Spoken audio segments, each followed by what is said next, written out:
안녕하십니까. 갑작스럽게 또 코로나가 많이 퍼져가지고 오늘부터 이렇게 줌으로 다시 병행해서 예배를 드리게 되었습니다. 뉴스에 보니까 다른 여러 나라에서 이렇게 치료제 또 백신이 이렇게 개발되고 있는 것 같습니다. 우리나라도 여러 곳에서 백신과 치료제를 또 개발하고 있는데 아직까지는 이렇게 내놓을 만한 이렇게 성과가 좀 없어가지고 좀 아쉬운 것 같습니다. 이 백신의 세계도 먼저 된 회사가 나중되고 또 나중된 회사가 먼저 되는 것 같습니다. 선의의 경쟁을 통해서 우리 백신과 치료제가 빨리 개발될 수 있기를 기도합니다. 네, 오늘 말씀은 먼저 된 자로서 나중 되리라입니다. 오늘 말씀은 먼저 왔다는 이 자만에 빠져 있는 제자들에게 나중 될 수도 있다고 경고하고 있는 말씀입니다. 예수님은 포도원 품꾼의 비유를 들어서 복음의 일꾼이 가져야 할 자세에 대해서 말씀해주고 있습니다. 오늘 말씀을 통해서 하나님의 긍휼히 여기는 그 마음을 배울 수 있기를 기도합니다. 앞선 19장 말씀에서 영생을 얻으려고 찾아온 이 부자 청년에게 예수님은 소유를 팔아서 가난한 사람들에게 주고 나를 따르라고 하였습니다. 하지만 그 말씀을 들은 청년은 몹시 근심하다가 돌아가 버렸습니다. 이 사건을 계기로 예수님은 부자가 천국에 들어가는 것이 얼마나 어려운지 가르쳐주고 있습니다. 23절과 24절을 보십시오.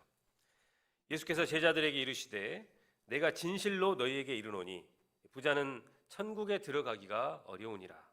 다시 너희에게 말하노니 낙타가 바늘기로 들어가는 것이 부자가 하나님의 나라에 들어가는 것보다 쉬우니라 하시니. 예수님은 부자가 하나님 나라에 들어가는 것이 낙타가 바늘기로 들어가는 것보다 쉽다고 하셨습니다. 낙타가 바늘구멍으로 들어가는 것은 사실상 불가능한 일입니다. 그러므로 이 말은 부자가 하나님 나라에 들어가는 것은 불가능하다는 말입니다. 위험하고 험한 일을 하는 직업을 극한 직업이라고 합니다. 그런데 영적으로 극한 직업은 부자입니다.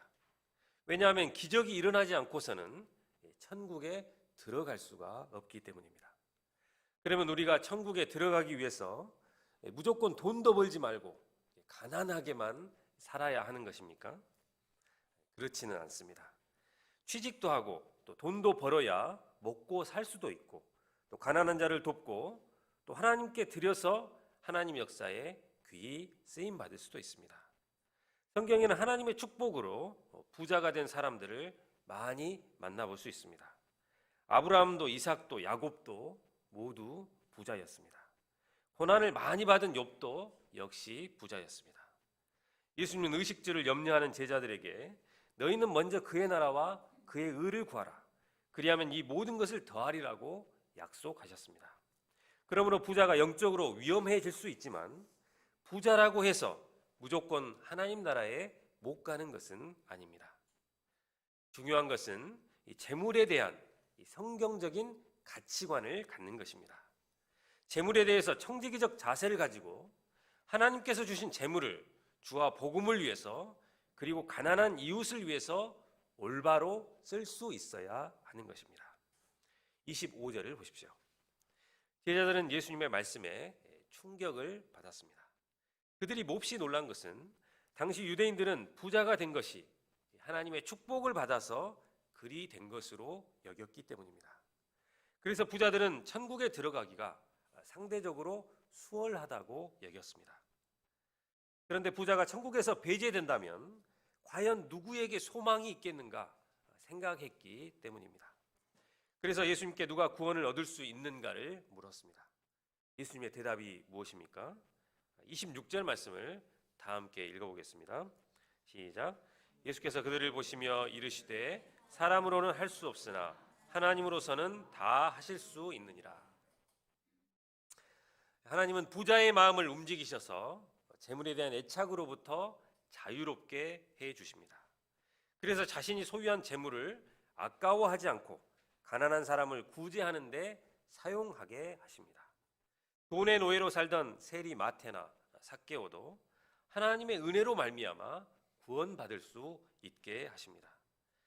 구원은 무엇을 하여야 얻을 수 있는 것이 아니고 하나님의 은혜로 주어지는 것입니다. 인간의 공로로는 할 수 없으나 하나님으로서는 다 하실 수 있습니다. 27절 말씀은 베드로와 제자들의 질문입니다. 예수님은 부자 청년에게 소유를 팔아서 가난한 자들에게 주면 하늘에서 보화가 있을 것이라고 했습니다. 이에 베드로와 제자들은 배와 가족도 버려두고 예수님을 따랐기 때문에 큰 상급이 그들에게 있을 것이라고 기대했던 것 같습니다. 베드로와 제자들은 예수님을 따르기 위해서 많은 희생을 하였다는 그런 자부심과 또 공로의식이 충만했습니다. 이는 부자 청년이 자기가 어려서부터 율법을 잘 지켰기 때문에 영생을 얻어야 한다고 생각하는 것과 똑같은 주장입니다. 예수님은 제자들에게 먼저 주와 복음을 위해서 모든 것을 버린 자에게 어떤 보상이 주어지는가를 말씀해 주십니다. 28절과 29절 말씀을 다 함께 읽겠습니다. 시작. 예수께서 이르시되 내가 진실로 너희에게 이르노니 세상이 새롭게 되어 인자가 자기 영광의 보좌에 앉을 때 나를 따르는 너희도 12 보좌에 앉아 이스라엘의 12지파를 심판하리라. 또 내 이름을 위하여 집이나 형제나 자매나 부모나 자식이나 전토를 벌인 자마다 여러 배를 받고 또 영생을 상속하리라. 이제 곧 세상이 새롭게 되고 예수님이 영광의 보좌에 앉을 때가 오게 됩니다. 그때 예수님을 따랐던 제자들은 예수님과 함께 보좌에 앉아서 온 세상을 다스리게 됩니다. 또 형제와 자매와 부모와 자녀와 전토를 벌였던 자들이 그것에 몇 배를 받게 됩니다. 버리지 않으면 받지를 못합니다. 어떤 사람은 버리지는 않으면서 받으려고만 합니다.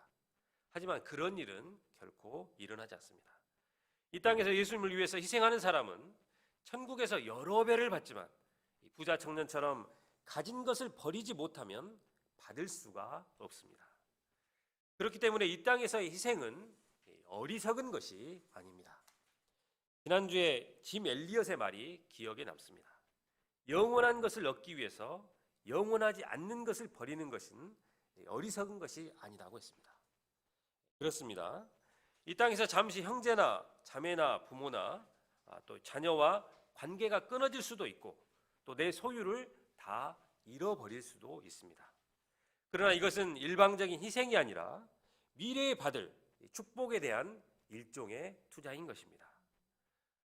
우리 칠부의 박예스더 목자님은 그동안 20년이 넘게 묵묵하게 피아노 반주를 섬겨서 우리 목자님들에게 은혜를 끼쳤습니다. 1년, 2년도 이렇게 섬기기가 쉽지 않은데 무려 20년 동안이나 말없이 한자리에서 오랫동안 충성을 다했습니다. 하나님께서 우리 박예스더 목자님에게 여러 배의 상급을 주실 줄로 믿습니다.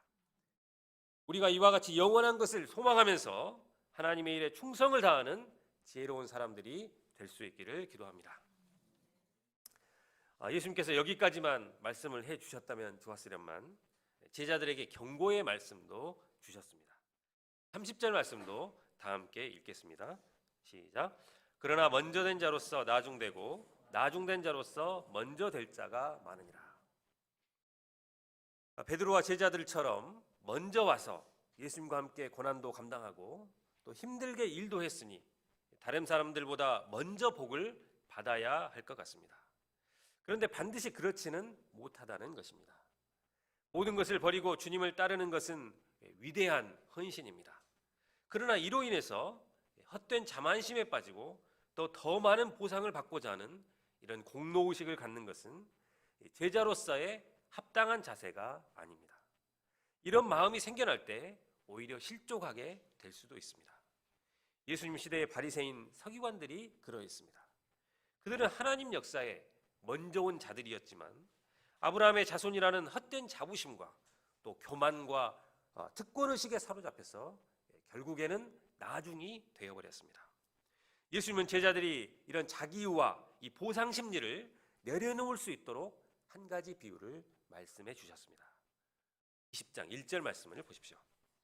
천국은 마치 품꾼을 얻어서 포도원에 들여보내려고 이른 아침에 나간 집주인과 같으니. 이 비유에서 집주인은 하나님을, 품꾼들은 우리 인생들을, 또 포도원은 하나님 나라를 가리킵니다. 당시 일용 근로자들은 아침 6시에 시작을 해서 오후 6시에 일을 마쳤습니다. 집주인은 이른 아침부터 움직여서 하루 한 데나리온을 주기로 품꾼들과 약속을 하고 포도원에 들여보냈습니다.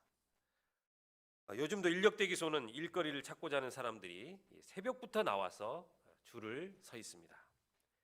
대한민국은 취업난으로 인해서 우리 청년부 목자들이 힘들어합니다.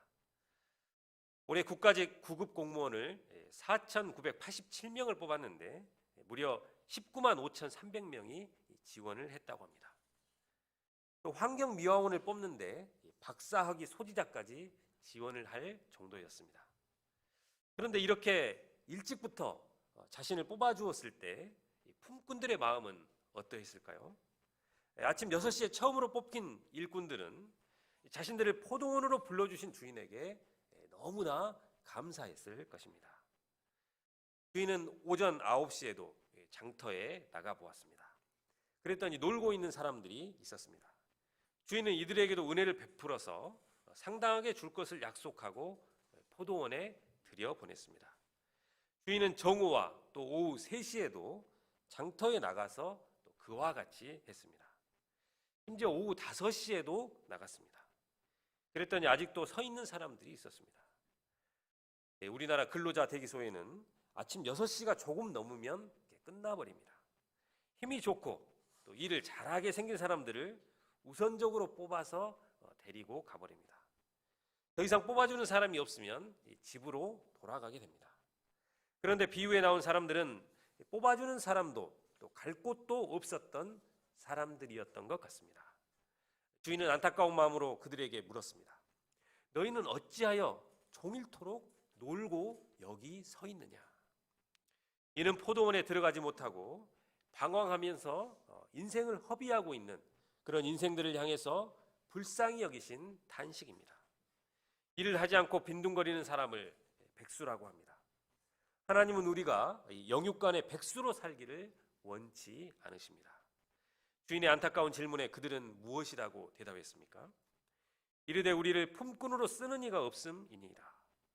그들은 자신들이 놀고 싶어서 노는 것이 아니라 실업률이 높고 또 일자리가 없어서 어쩔 수 없이 놀고 있다고 대답을 했습니다. 사실 그들은 품꾼으로는 합당하지 않은 자들이었습니다. 병이 들었거나 또 몸이 온전하지 못한 자들이었던 것 같습니다. 이들은 영적으로 보면 세리와 창기들처럼 공인된 죄인들이었습니다. 이들은 죄악되고 흠결이 많은 이들로 아무도 그들을 불러주는 이가 없었습니다. 주인은 대단히 자비로운 사람이었습니다.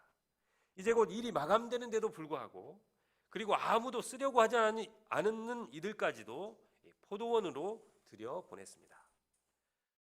이 비유에 나타난 하나님은 어떤 분이십니까?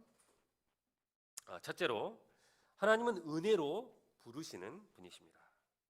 보통 CEO들은 현재 그 기업에서 가장 중요하다고 생각하는 일을 최우선적으로 합니다.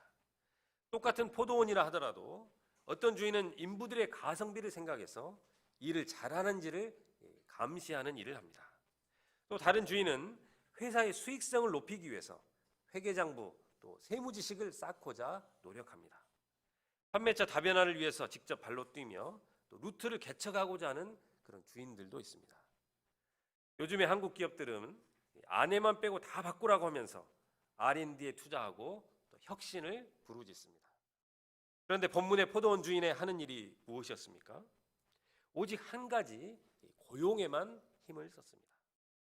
하나님은 부족한 사람이라 할지라도 일하기를 원하면 하나님의 포도원에서 일할 수 있는 기회를 주십니다.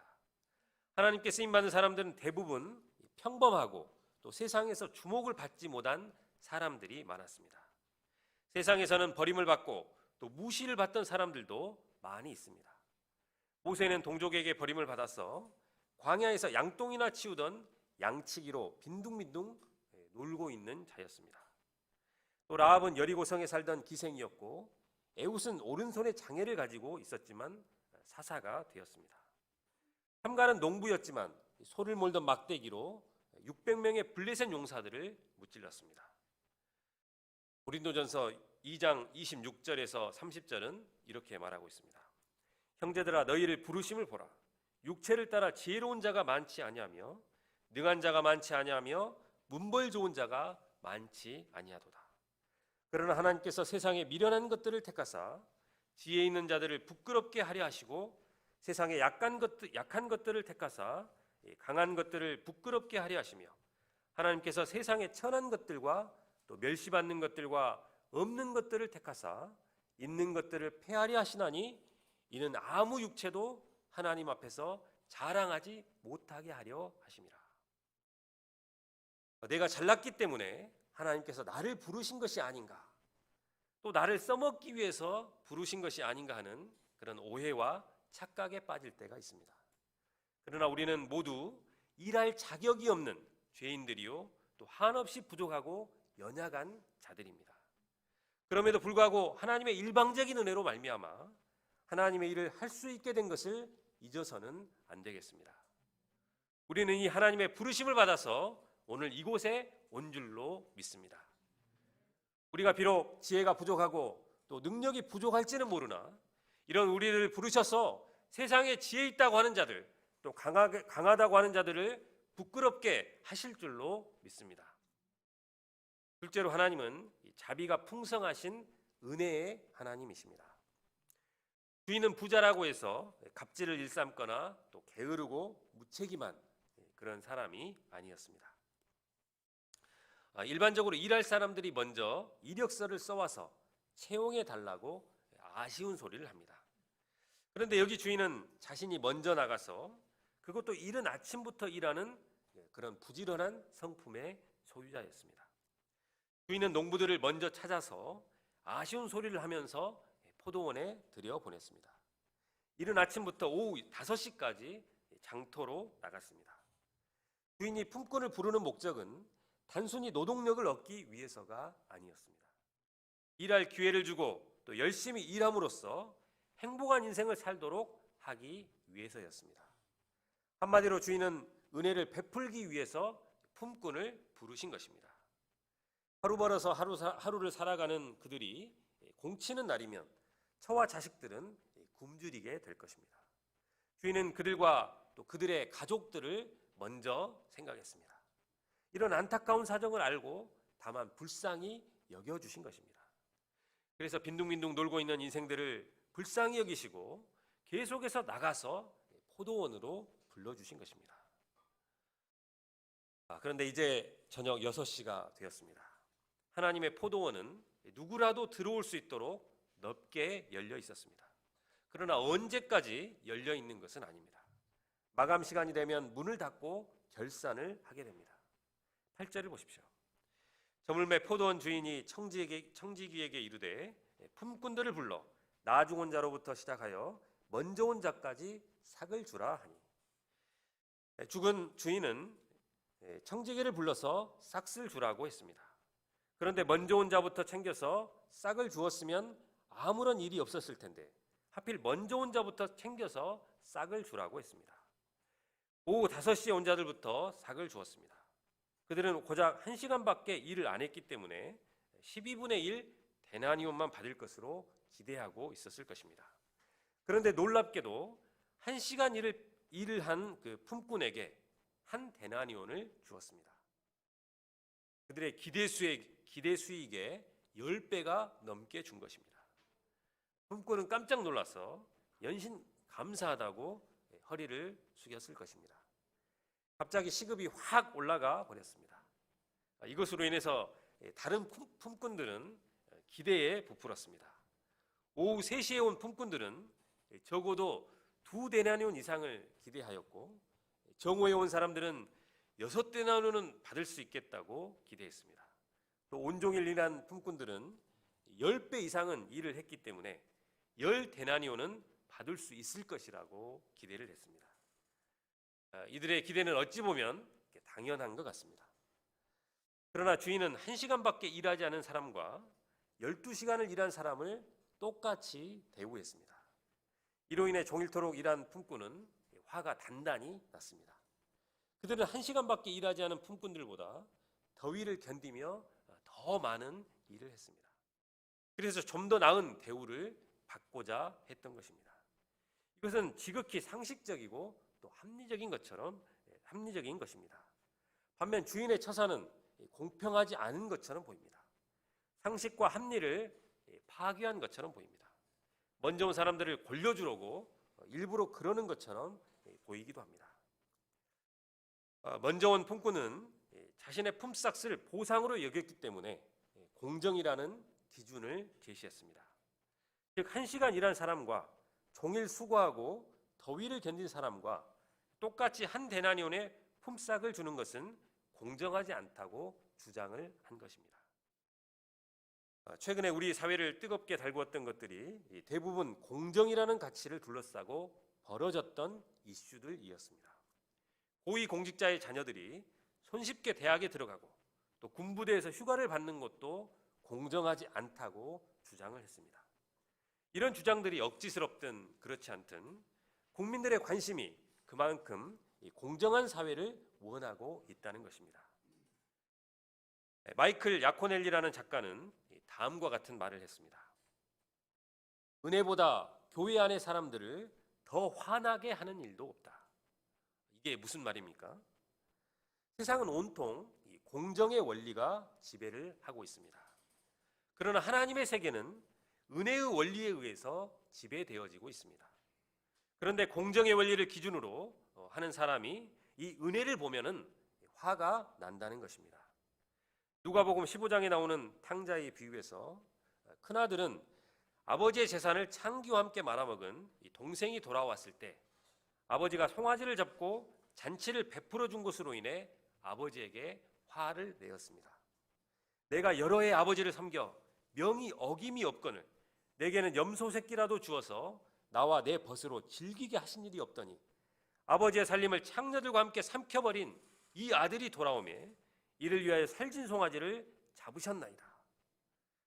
첫째 아들은 아버지가 베푼 은혜에 대해서 아버지의 처사가 공정하지 못하다고 공개적으로 비난을 했습니다. 아이러니하게도 우리는 나에게 주어진 은혜는 즐겁고 기쁘지만 남에게 주어지는 은혜에 대해서는 분노를 하곤 합니다. 은혜는 나에게, 공정은 너에게. 이것이 우리의 본성입니다. 우리는 공정이라는 잣대마저 나와 타인에게 공정하게 적용하지 못하는 이기적인 죄인이라는 사실을 부인할 수가 없습니다. 유대인들은 공로교리에 익숙해 있었습니다. 그들은 하나님 앞에서 상급을 받기 위해서 많은 선행을 해야 한다고 생각했습니다. 영생도 무엇을 해야 얻을 수 있는 것으로 생각했습니다. 예수님은 이 비유를 통해서 하나님의 나라가 공의가 아니라 이 은혜의 법칙에 지배를 받는 나라라는 것을 사실을 가르쳐주고 있습니다. 하나님은 사람들의 선행이나 그들이 이룬 공로에 따라서 그들을 대하시지는 않습니다. 만일 하나님께서 우리를 우리의 행위에 따라 대접을 하셨다면 우리 중에 아무도 하나님 앞에 설 사람이 없었을 것입니다. 유대인의 성군으로 추앙받는 다윗도 하나님 앞에 큰 죄를 지었습니다. 그러므로 하나님께서 그를 행위에 따라 대우하셨다면 그는 징계를 받고 악한 왕의 오명을 쓰고 쫓겨났을 것입니다. 그러나 하나님은 그를 용서하시고 은혜로 그를 덮어주셨습니다. 그 결과 다윗은 만인이 우러러보는 성군으로 남을 수 있게 되었습니다. 우리가 잘 아는 야곱 역시 부모와 형을 속인 사기꾼이었습니다. 그러나 하나님은 그를 공의가 아닌 은혜로 덮어주셨습니다. 그러므로 야곱은 이스라엘의 조상이 될 수가 있었습니다. 교회 안에서 자꾸 공정의 잣대를 들이대고 하나님의 역사를 이해할 수 없다고 하는 분들이 있을 수 있습니다.